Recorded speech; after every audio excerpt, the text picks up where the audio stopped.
Welcome to these additional episodes of Your Pregnancy Week by Week. We're going to provide information about things you may want to know about before baby's birth and in the weeks and months after baby arrives. Dr. Glade Curtis and I hope these discussions will help you and your partner settle into your new roles as parents. The information in these episodes is a general informative guide. None of the information we provide is intended to replace, countermand, or conflict with the advice given to you by your own doctors. Always follow his or her advice. Use the information you learn here as a starting place in your dialogue to help you put your life with baby and after pregnancy concerns, questions, or interests into words. Each episode will cover one topic. Our discussions are intended to help guide you through the many new experiences awaiting you.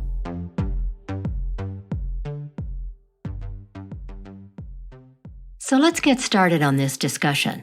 We're going to talk about baby crying. It's inevitable. Baby is going to cry.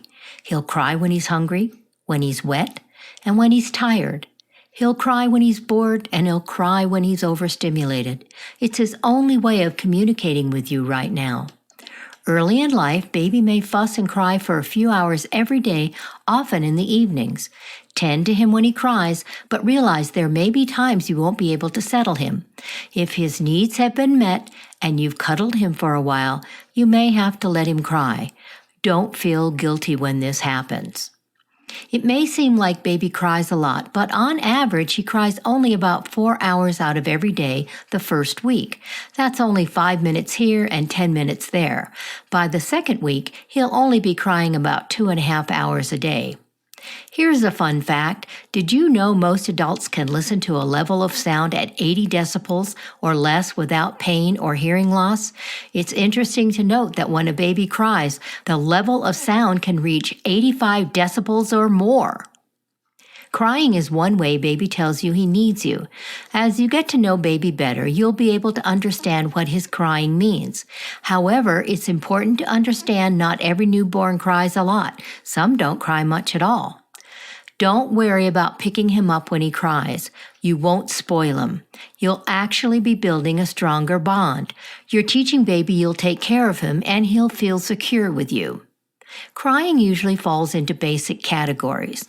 Boredom may sound like a fake cry and stops as soon as you pick him up. Discomfort sounds whiny, similar to boredom, but doesn't stop when you pick him up. Fatigue is often a soft, rhythmical cry as baby attempts to soothe himself. Hunger can be a short, low-pitched cry that rises and falls and doesn't stop when you pick him up, but does if you feed him. Pain is often a sharp scream, followed by no breathing, then another sharp scream. As you become more experienced, you'll find ways to soothe your crying baby.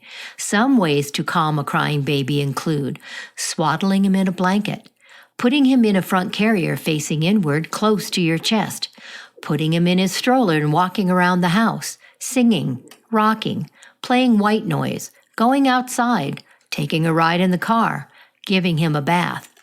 If you want to try something else, check out the seemingly magical hold Dr. Robert Hamilton, a pediatrician in Pasadena, California, has developed. Learn how to hold baby in his special way to help settle and soothe. You can find the video on YouTube. Some babies get colic.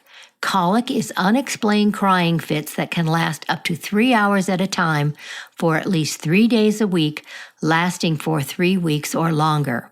If your baby has colic, we have an episode that may offer you some insight into the situation. Take a listen.